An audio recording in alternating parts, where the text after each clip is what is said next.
We work hard as physicians to take care of the health and well-being of our patients. But when it comes to our money, do we have the same condition of care? Probably not. Let's change that together. Welcome to the Financial Freedom for Physicians podcast, where we'll fight and advocate for your financial literacy. As always, I'm your host, Dr. Christopher Liu. Thanks for being here. Let's jump into the show.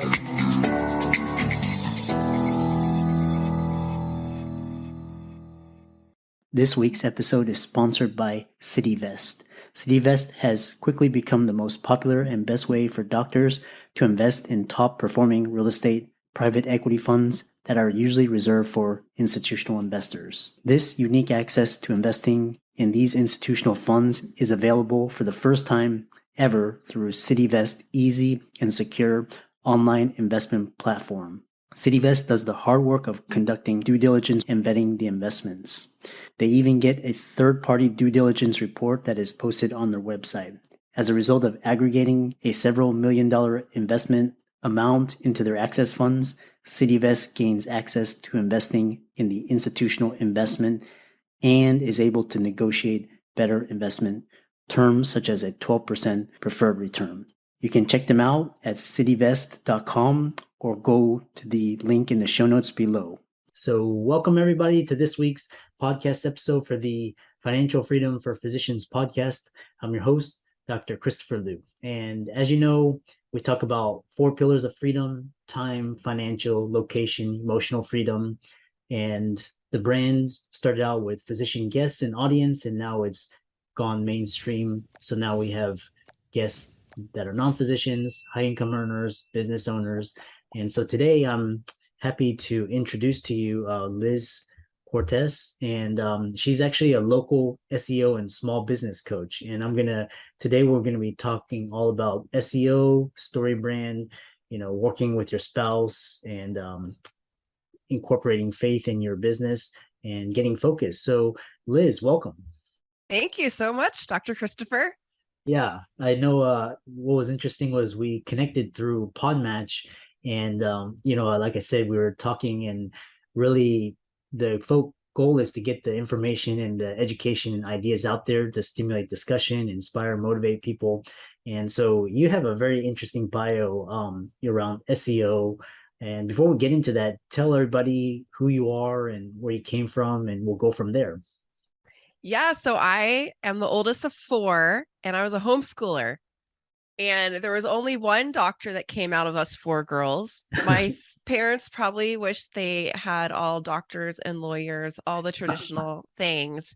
So when their oldest wanted to start a business, after getting 2 degrees in college, they're like, wait, no, you went to school, you should get a job, you should do all those things. And I was like, no, I want to have a business.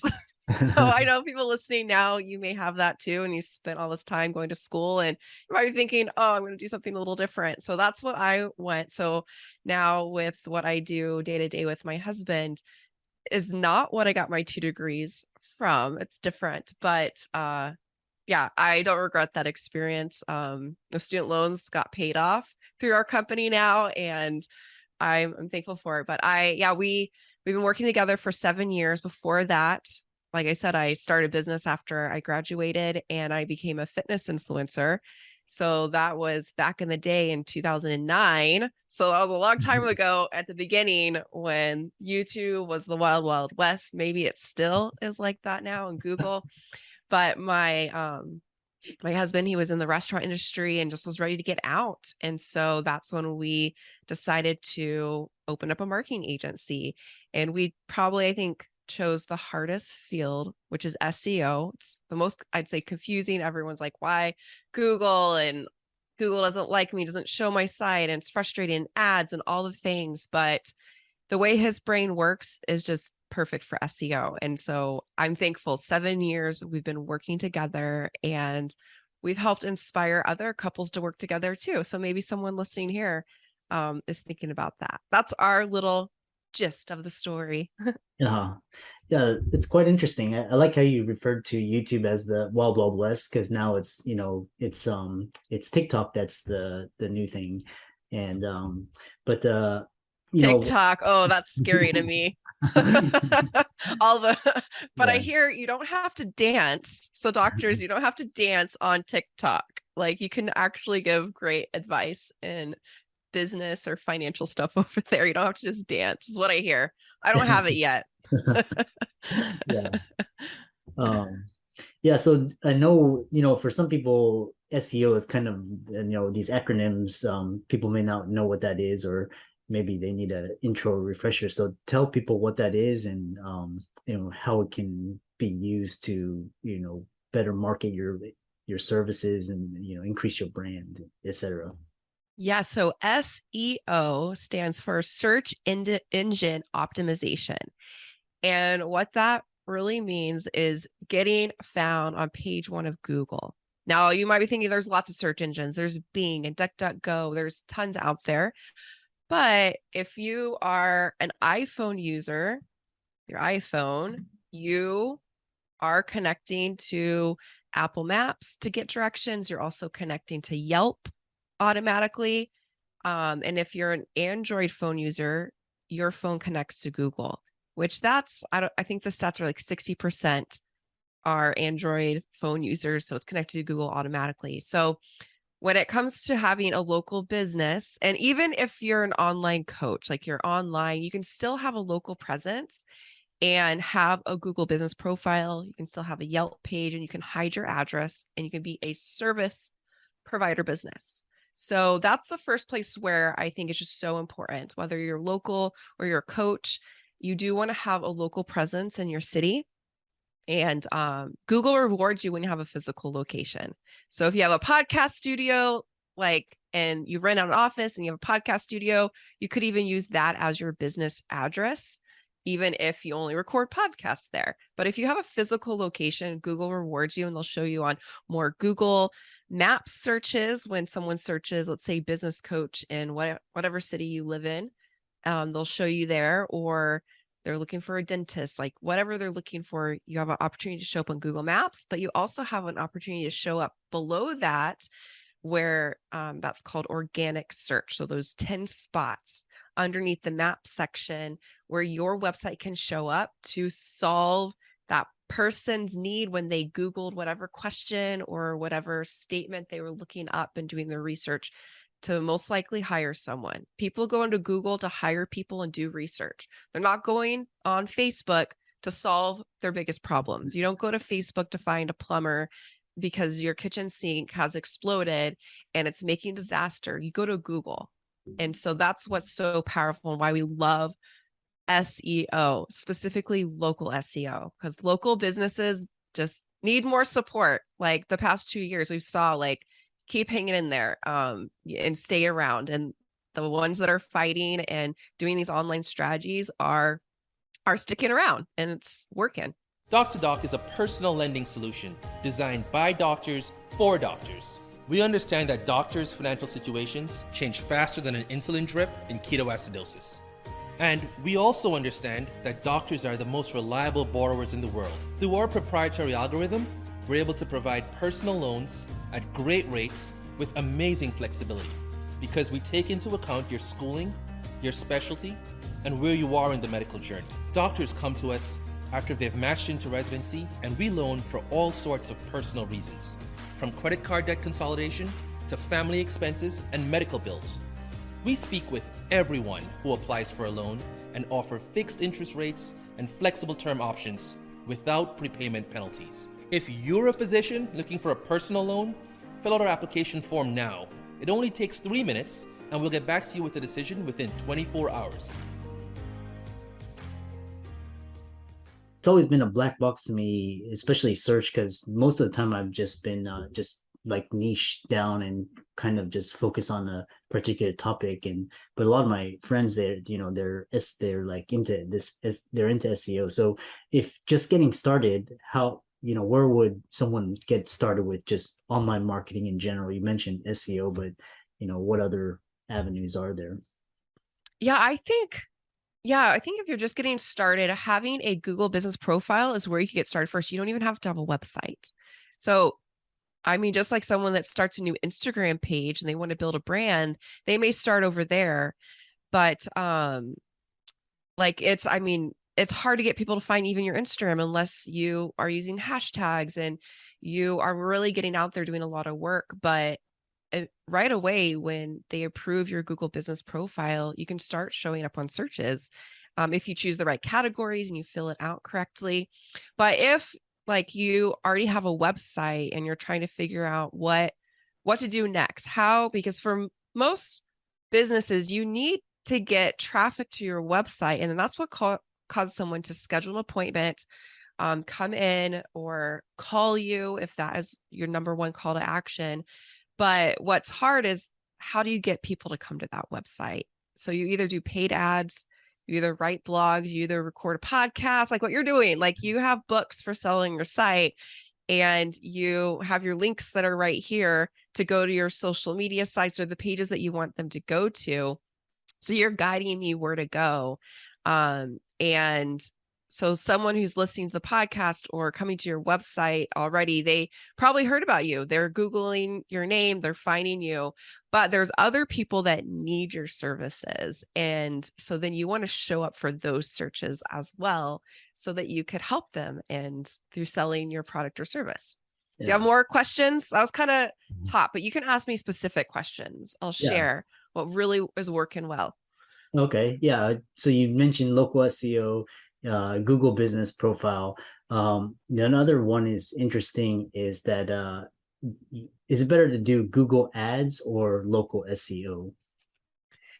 It depends on how quick do you need some cash flow. If you need cash flow right now, you might need to do Google ads because with a Google ad, you don't have to wait around. So if you're doing SEO and you're writing a blog, it could take up to 9 months for Google to put that blog on page 1 of Google. So that's a long time to wait if you need cash flow now. Mm-hmm. Now you could show up for that same keyword that you wrote your blog post for today because you told Google, I want to show up for this keyword and I want to pay for it.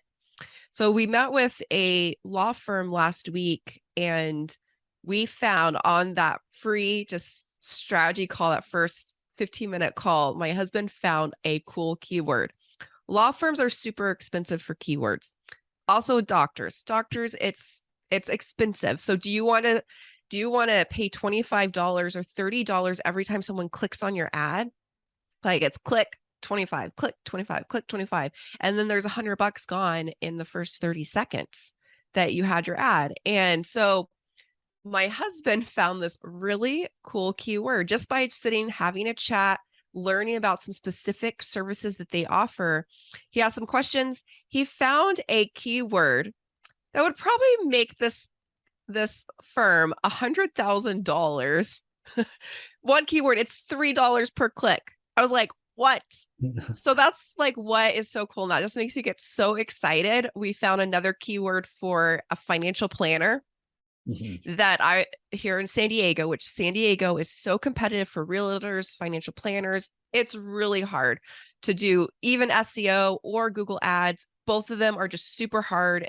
And for a lot of big cities, that is not the solution for you. It's just too expensive, too competitive. And there's too many big players to really do either of them. But for them, we found them a keyword and boom, he has done so well this year with that keyword. And then we were like, bummer. We told him that on the free call that we did. And he applied what we said and did not hire us, but has made lots of money and fills us in monthly. Like just how thankful he is that we gave him that keyword and his team was able to write the blogs. And I'm so happy and proud of him for applying that. Nice. Yeah. Yeah, so we've gone through business profiles, local SEO, Google ads. The other thing is, if, for example, if someone wants to set up a Google business profile, what are some mistakes that you've seen with people, first timers? Picking the wrong category is a big one. We were hired by a company up in Orange County. It's a biohacking gym with some really cool equipment. So it's a gym. So is it a fitness center? Is that the category? Is it a personal trainer? Is it, there's so many different keywords for your industry that's in there. And it's really important that you pick the number one top keyword. I've seen like chiropractors that were accidentally set up as a contractor, like building contractor on accident, a C for a C. Oops, no. So go double check your profile. It also goes for on Yelp. It will also have categories too. So just make sure that your category is the correct one. So for years, Google did not have laundromat. Laundromat was not. That was our very first client we got, was a laundromat. And there was like laundry service. There was different things. Dry cleaner, I think, was originally what it was back 7 years ago, but they're not a dry cleaner. So they were the wrong category until Google changed. So Google's always changing categories. Sometimes they remove categories. So sometimes your category will change because they removed one. Sometimes they add them. So I think that is the biggest thing, is make sure you have the right category. And if you're not sure, like that client I told you about in Orange County, because I was like, should we call you a personal trainer? There was 200 other personal trainers in that area.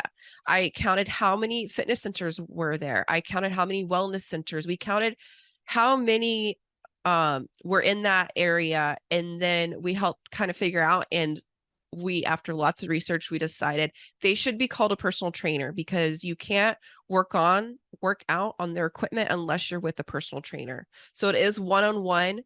And we decided to go with that, even though there's a lot of personal trainers in that area. But within a couple of months, we were able to help them show on Google Maps for their business. And now they've expanded. Now they're like combined with this other franchise, and they're going to be able to grow so much quicker, which is really cool. And they just worked with us for a few months, and we were able to get them to that. So hopefully that helps with the first mistake. Want me to share some more mistakes? Yeah, That's sure. the number one that I see. I think people always like mistakes because it gives you a checklist of what you can go change, or you could just email your assistant, say, hey, go check on this and research it. I'd say another mistake I see is not asking for reviews consistently.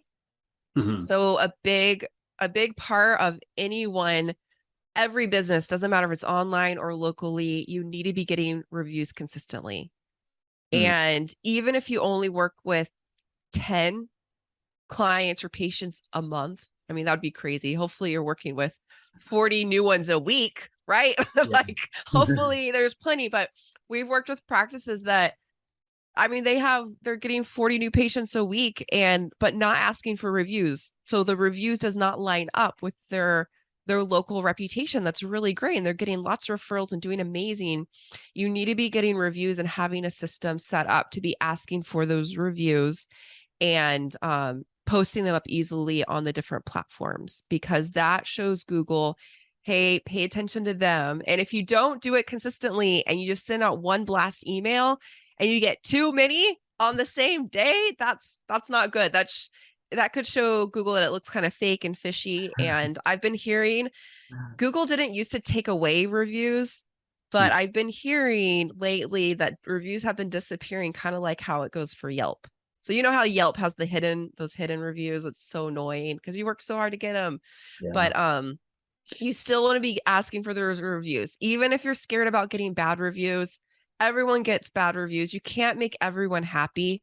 And like, so if you get some bad reviews, you just have to reply to them well, because if you are not able to make that person happy, well, the people that are reading reviews online, they're going to read what you wrote publicly to share it. Of course, like most people listening are doctors, so you're not going to do anything against HIPAA. If they left you a review, you can publicly respond to it, and you know what you can and can't say. Like, but most of the time, like if you have some bad reviews, that's okay. That's normal. It's weird if you only have 5-star reviews. No one's perfect.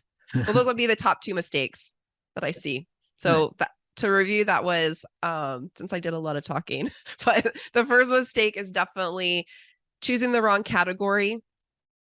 And so you want to be strategic when you choose that category for that you actually offer that service and it's the best one for you. And the second is not getting reviews consistently. Those would be the top 2 mistakes I see. Yeah. Those are some really important pearls of wisdom. The other thing is, okay, so what do you know, with your experience, what are you seeing as which online marketing strategies that are working really well right now with after the pandemic and this recession that we're in? What are you seeing? Well, I have been seeing people opening up more businesses. So I'm happy to see that expanding. I'm really, really happy to see that. I'm also seeing a lot of people pulling back because it is a scary time. I mean, prices are going up and all over the place. I mean, every day we have not changed our prices and we don't plan on doing that. I want to see more people not change it and blame it on the economy. Like, just do better service and work with more clients and patients. Like, not everyone has to increase their prices all over the place. So I like to challenge that, first of all. But second of all, I think now is the time to get more aggressive with your marketing. It is not the time to get scared. And I mean, like Dr. Christopher, you're into finances and financial freedom, and I'm sure you took so many risks over your career. So I think now is not the time to play it safe. I mean, of course, you should have your emergency fund. You should have, for business, if you own your own business, have that stuff too. But this is not the time to just hoard all your cash flow and let it sit there. Just like right now, stock market is on sale. Like, don't stop investing. Don't stop and fire your marketing company because you're scared. Only fire them if they're not getting you results. They should be getting you results. That's why you hired them. They should be making you more money. And so that's what I think people need to do right now is get more aggressive with their marketing, because so many businesses are pulling back because they're scared. And so this is the time, think about in all the years, who makes money in these times of recession? Dr. Christopher knows who makes money. The people that aren't scared and holding back. They see the opportunities come up, and that may annoy you and frustrate you. We're like, oh, just the rich people get more rich when this stuff happens. No, there's lots of people that were smart, and we have lots of clients that did really, really well the past 2 years because they pushed in, they persevered, they made some changes that were scary and hard, but they partnered with great teams to help them make it happen. So that's what I really recommend doing right now. But I know it's scary. It's a hard time right now to know what to do. Yeah. That's actually the number one piece of advice, Liz, that you give is in hardship times, that's the best time to grow and expand, because everybody's running for cover. And that's when all the best opportunities, 2008, 2001, 2020, now is the best time. The stock market is on sale. So it's like the best time. So this other question is in terms of content marketing, how do people how do you think about that in terms of topics? People say to niche down, or in your special, how do you come up with particular topics? Yes. So first, I think it's important to choose how you're going to create the content. Are you going to make a blog, a podcast? Are you going to do a YouTube video? And whatever comes naturally to you, I'd say choose that one piece of content. Okay, so pick that first. And then you can research. So if you're doing, let's say, like a blog or even a podcast, and both those ways, it will probably show up on Google. The searching for podcasts is a little trick. Oh, sorry, I need to plug in my computer. Don't die on me. I've never had that happen in an interview. We're real. This is really being recorded live. So first, pick where are you going to create that content. So I am partial to the blogs because Google blogging still works, but I really love podcasts because you can take your podcast and turn it into a blog. And podcasts, people enjoy listening to podcasts. I mean, you have your headphones in, you're probably multitasking right now. It's kind of like we're having a one-on-one conversation. It's different than watching a YouTube video. You don't have to edit it. I mean, you don't have to even plug it in my laptop or anything. You just do it. And if you are recording like an hour long or even 30-minute podcast, that could give you the 1,500 words that a blog post that Google wants to see in a blog post. If you just record 10-minute episodes, it's really hard to create a long blog that Google wants to see, because Google wants to see around 1,500 words in a really good blog post. So that's how you're going to show up. So if you don't like writing, I'd say start with a podcast. If you do like writing, then start there. But whatever content you're going to create, I think you always need to do some research on what is that title going to be? What is the keyword that you want to focus on? And do that research first. And what is that outline, that talk going to be? When you do that first, and we use lots of paid tools, but there's free ones online. Even like Google Keyword Planner, that one still works. And that's a free one that can kind of help you figure out what are people searching. If you start to type in like how to, I don't know, how to pick a solar company, something like that. If say how to solar, you could see a list of what Google suggests or YouTube suggests other people are searching, and maybe that's something to talk about. So we get really, really deep into researching and what articles to create for clients, because if you spend all this time recording a video or making a podcast, but you did not work on the title, like you just spent a lot of time when most people aren't going to even see it, which that's such a bummer because you work so hard. Like, and so you want your content to be seen. So you have to play the Google game. And also, do you want to create content that you're competing so hard that won't even show up on Google page one? As someone already wrote like 2,500, 3,000 words, and they wrote amazing blog posts about the topic that you really want to talk about, you probably should move on to something that's more niche, something more specific that answers a very, very specific question, instead of writing that general piece of content that a huge company like HubSpot and Forbes and whatever companies already wrote about it, and you're probably never going to rank for that topic. So you don't have to waste your time. Yeah. It's all about strategy. One last, we're coming to the end, but I really enjoyed this conversation. Is if people are interested in learning about SEO copywriting or SEO in general, what books have helped you with this area? So there's a new book that I'm in the middle of reading right now, but it's very similar to what we've done through our agency. The book is called They Ask, You Answer. So I'm about halfway through the book, and it's all about your content strategy. So it's saying they talk about answering questions that no one else is answering. They have this concept that most businesses have their head in the sand, like an ostrich has their head in the sand, and they don't want to answer questions about pricing. Let's say that. So they choose not to talk about that on their blog or on their website.